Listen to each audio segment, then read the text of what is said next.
There are people who can walk into any disagreement and somehow get everyone to see their point of view. They don't raise their voices. They don't get emotional. They don't even seem to be trying that hard.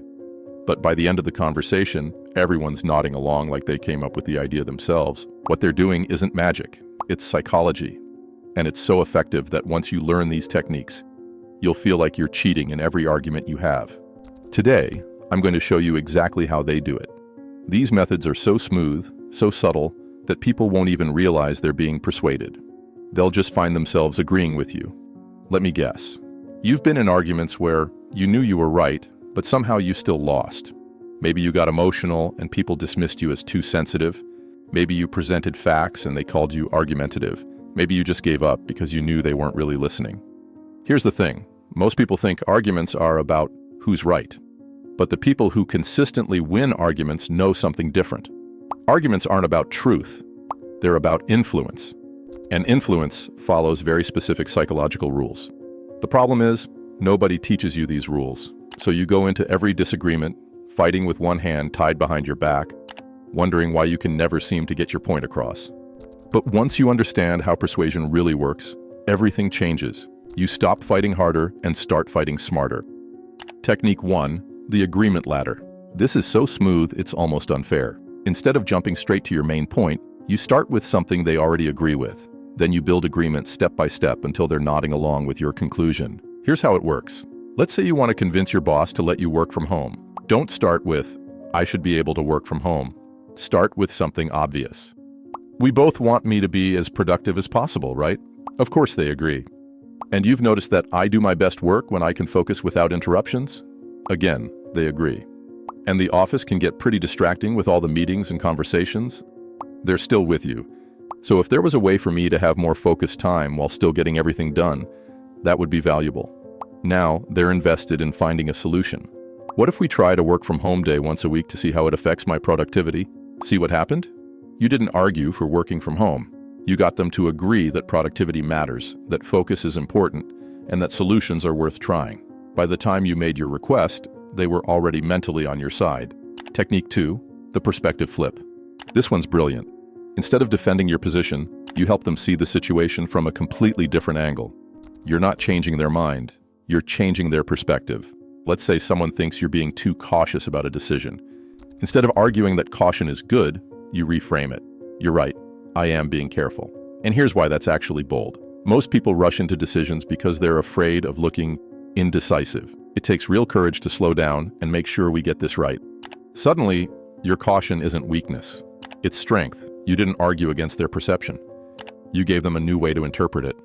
Or if someone says you're being too ambitious with a goal, you don't defend ambition. You reframe it. You know what? You're absolutely right. This is ambitious. And that's exactly why it's going to work. While everyone else is playing it safe and getting mediocre results, we're going to stand out by actually going for something meaningful. The beauty of this technique is that you're agreeing with their observation while completely changing what it means. They can't argue with you because you're not disagreeing with them. Technique 3, the curiosity hook. This is where you stop trying to convince them and start making them convince themselves. Instead of presenting your argument, you ask questions that lead them to your conclusion. I'm curious about something. What do you think would happen if we kept doing things the current way for another year? Let them paint the picture of why the status quo isn't working. And what would it look like if we could solve that problem? Now they're imagining the benefits of change. What do you think would need to happen for us to get there? They're literally designing the solution you wanted to propose. By the time you offer your idea, it feels like the natural next step in their own thinking. They're not being convinced. They're being guided to a conclusion they reach themselves.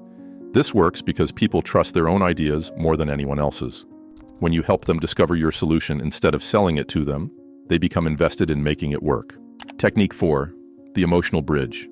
Facts tell, but stories sell. The smoothest way to win an argument is to make people feel your point instead of just understanding it. Instead of saying, this policy is unfair, tell a story. Let me tell you about Sarah in accounting. She's been here 5 years, never missed a deadline, always stays late when we need her.